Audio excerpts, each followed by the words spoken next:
raadiyoon sagalee ameerikaa wixataa qabee hanga jimaataatti galgala keessaa sa'a 2:00 jalqabee hanga sa'a 3tti meetir baandii 22-25-31 irratti waashingtan diisii irraa kan dabarsu sagantaa afaan oromoo amma jalqaba.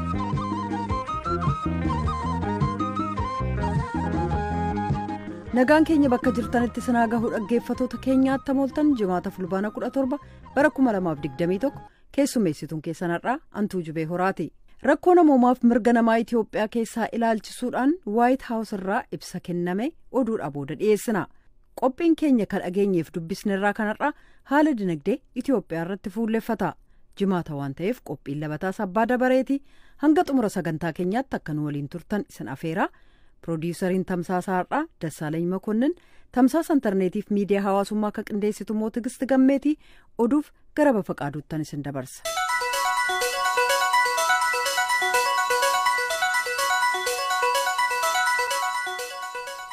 Ashama akka mooltan oduun har'aaf qabnu kuno.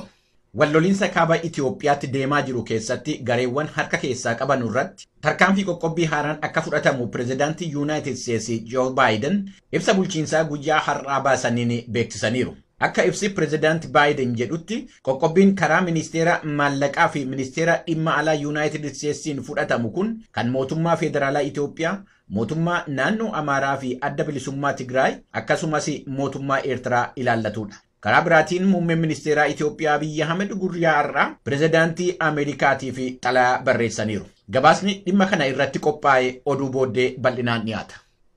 Dhaabbata mootummoota gamtoomaniitti manni maree nageenyaa hidha laga Abbayyaa ilaalchisee walgahii inni dheengadda taasise dubbi himaan ministeera dhimma alaa Itiyoophiyaa qeeqaniiru. Ibsa miidiyaaleedhaaf kenname irratti ambaasaaddar Diinaa Muftii akka jedhanitti walgahii manni maree nageenyaa dhimma laga Abbayyaa irratti yeroo sadaffaadhaaf taasise gaaffii biyya Tuuniiziyaarraa dhiyaateen yommuu ta'u, pirezidaantiin mana marichaa Itiyoophiyaan, Masirii fi Sudaanii gamtaa Afrikaa jalatti marii isaanii akka itti fufanu gaafachuu isaanii ibsaniiru. Ambaasaaddar Diinaan dabalanii akka jedhanitti dhimmoottan mana maree irratti ilaalamuu qaban warreen nageenya addunyaatiif yaaddessaa ta'anidha. Dhimmi biyyoottan sadanii dhimma bishaaniiti, dhimma misoomaati. Dhimma kana kan ajandaa qabsiifte Tuuniiziyaadha. Tuuniiziyaan ajandicha mana maree nageenyaatti dhiyeessuun hin turre kan jedhani ambaasaaddar Diinaa Muftii. Dhumarratti garuu dhimmichi sadarkaa Afrikaatti akka ilaalamu murtaa'uun isaa gaarii akka ta'e ibsaniiru. Karaa biraatiin itti aanaa muummee ministeeraa fi ministeera dhimma alaa Dimokiraatik Rippaabilik Koongoo Kiristoofer Otundulaa gara Finfinneetti imaluudhaan itti aanaa muummee ministeeraa fi ministeera dhimma alaa Itiyoophiyaa Dammaqaa Mokonnanii wajjin marii taasisuu isaanii gabaasni Kennedy Abaatee qindeesse kun ibseera. Dimokiraatik Rippaabilik Koongoon yeroo ammaa dura teessuu gamtaa Afrikaa yommuu taatu marii biyyoottan sadan hidha laga Abbayyaa irratti taasisanu kan hoggantu ta'uun ishee hin beekamu. Konkolaattota gargaarsa fe'anii Tigraayin seenan keessaa caalaan isaanii waan hin deebineef rakkinni gargaarsa fe'uu akka isa mudate dhaabbanni midhaan nyaataa addunyaa ibsuu isaa Ajaansi Firaans Fireesii gabaaseera. Akka dubbi himaan dhaabbata midhaan nyaataa Geemaa Snowdown jedhanitti adoolessa 12 konkolaattota Tigraayin seenan 445 keessaa kan deebi'an 38 qofa. Konkolaattonni sun bakka isaan jiranii fi maal hojjechaa akka jiranu akka hin beekne kan ibse dhaabbanni midhaan nyaataa addunyaa namoottan haala beelaa keessa jiran 400,000 fi gargaarsa qaqqabsiisuudhaaf akka rakkate ibseera. Dhimma kana irratti deebiin karaa toora Tiwiitara mootummaa Itiyoophiyaatiin ba'e Hiwaat konkolaattota sana qabee dhimma isaatiif itti fayyadamaa jira shakkii jedhu akka qabu ibsa. Dubbi himaan adda bilisummaa uummata Tigraay Geetaachoo Raddaa gargaarsa namoomaa irratti kan rakkina uumaa jiru mootummaa Itiyoophiyaati malee aangawoota Tigraay wajjiniin wanti walitti dhufu hin jiru jechuun isaanii gabaasameera. Kun sagalee Ameerikaati. Waliigalteen Yuunaayitid Steets, Biriitanii fi Awustiraaliyaan taasisan biyya Faransaayii fi Chaayinaa dal'ansuu keessa galcheera. Biyyoottan sadan bidiruu galaana jalaa isa humna nuukileerii fe'u yookaan baatu Awustiraaliyaan hojjechuudhaaf deemtu deggeruudhaan ibsa waloo baasaniiru. Awustiraaliyaan tarkaanfii kana kan fudhatte kanaan dura waliigaltee doolaara biliyoona 43 kan Faransaay wajjiniin waliigalte haquudhaan Yuunaayitid Steetsii fi Biriiteenii wajjiniin waliigaltee haaraa mallatteessite. Waliigaltee kanarratti kan yaada kennanii ministeerri dhimma alaa Faransaay Jean-Yves Le Drian Awustiraaliyaa wajjiniin waliigaltee walamantaa irratti hundaa'ee uumanii akka turan ibsanii amma garuu walamantaan sun akka cabe yommuu ibsan dubbichi waraansa dugda dubbeetii jedhaniiru. Dubbii himtuun White House Jen Psaki ibsa Faransaay kana ilaalchisee deebii kennaniin Faransaay wajjiniin dhimmoottan hedduu irratti waliin hojjechaa jirraa jedhaniiru. Dhaggeeffattoota keenya oduu har'aaf qabnu kanuma qophiilee keenyaafanii wajjiniin turtii gaarii. Kan dhaggeeffataa jirtan as Waashingtan DC irraa akka darbu raadiyoo sagalee Ameerikaa sagantaa afaan Oromooti.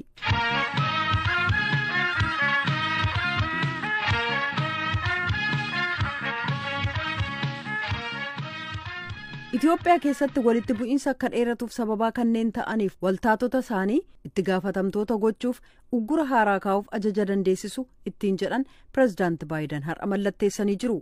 Gama kaaniin ajaji Baayiden ifa eega ta'ee booda muummichi ministeeraa Itoophiyaa Abiy Ahmed xalayaa fuula 3 qabu Baayideniif erganiin bulchiinsi Ameerikaa walduraa duubaa dhufaan Itoophiyaa irratti ilaalcha sirriin taane qabu jechuun komee dhiyeessan deebii gamni marti kennan hordofnee dhiyeessina kanarraaf jenne. Itoophiyaa gama kaabaa keessatti walitti bu'iinsitti fufuun dhala namaa irratti rakkoo guddaa kan dhaqqabsiise yoo ta'u tokkummaa biyyattii irrattis sodaa uumee jira.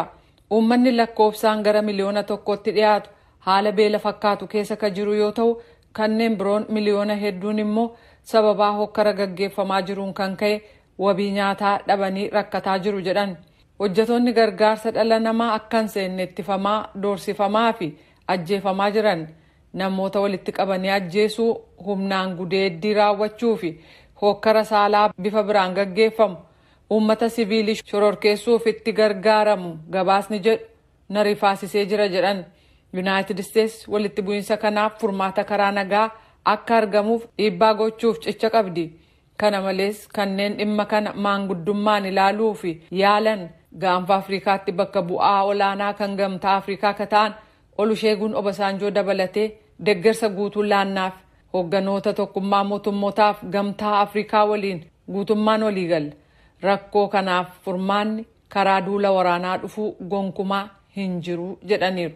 Hoogganoota Afrikaaf kan guutummaa addunyaa walitti bu'iinsa kana keessaa kanneen harka qaban duula waraanaa akka dhaaban, mirga dhala namaa akka kabajan, gargaarsi dhala namaa dhorkaa tokko malee gamas akka seenu taasisanii fi haalduree tokko malee gatta'anii mari'achuuf hojjetan mara cinaan dhaabbadhaa jedhu Baayiden. Waraanni Eertiraa Itoophiyaa keessaa ba'uu qaba. Karaan adda ta'e jiraachuu mala garuu isa kan filachuu akka qaban hoogganotaaf hin dhiisaa jedhan. Bulchiinsi koo dhukaasa dhaabiinsa irratti waliigalame akka argamuuf hojjechuutti fufa. Dararaa namoota nagaarra ga'u dhaabuuf akkasumas kanneen argachuu qabaniif gargaarsi dhala namaa akka dhaqqabu gochuuf jedhaniiru. Ajaji hooggana olaanaa an har'a mallatteesse kun jedhan pireezidaan Baayiden uggura haaraa kanneen itti gaafatamoo ta'an yookaan kanneen warra itti gaafatamoo ta'anitti hidhata qabanii fi walitti bu'iinsa Itoophiyaa keessaa dheeressuun karaa gargaarsitti seenu danqan yookaan dhukaasa dhaabiinsi akka hin taaneef kanneen ittisan irratti qiyyaafachuu nu dandeessisa.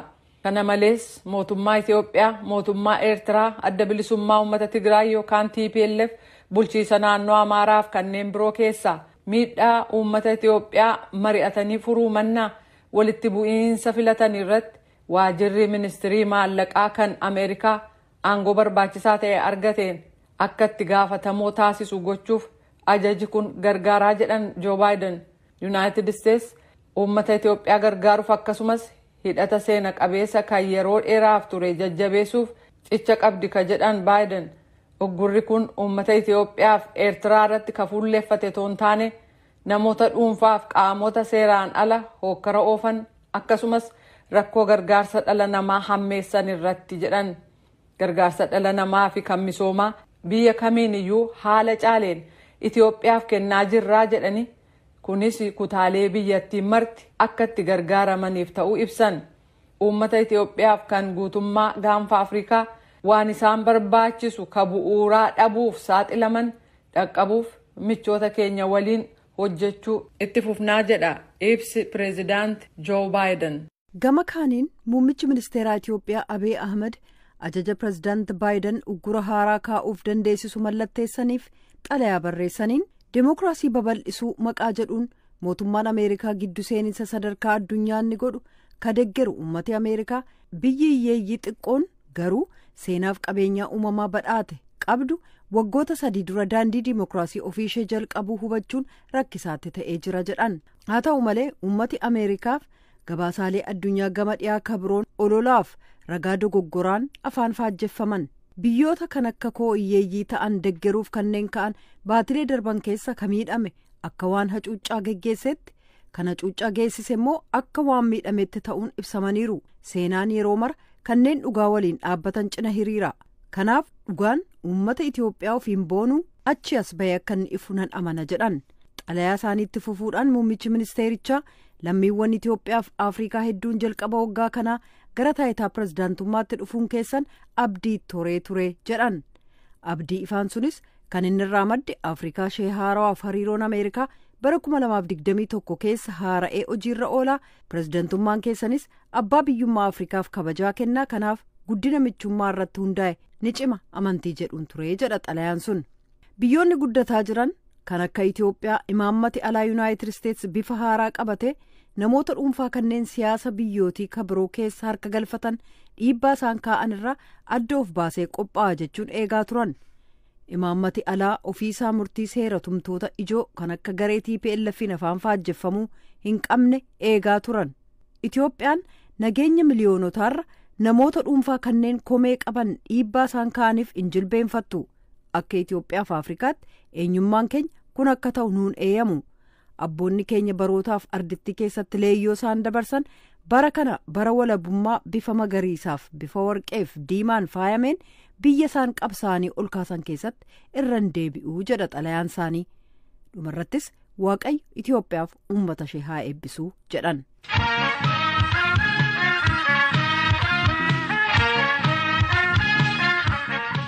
ka dhageenyeef dubbisnerraa.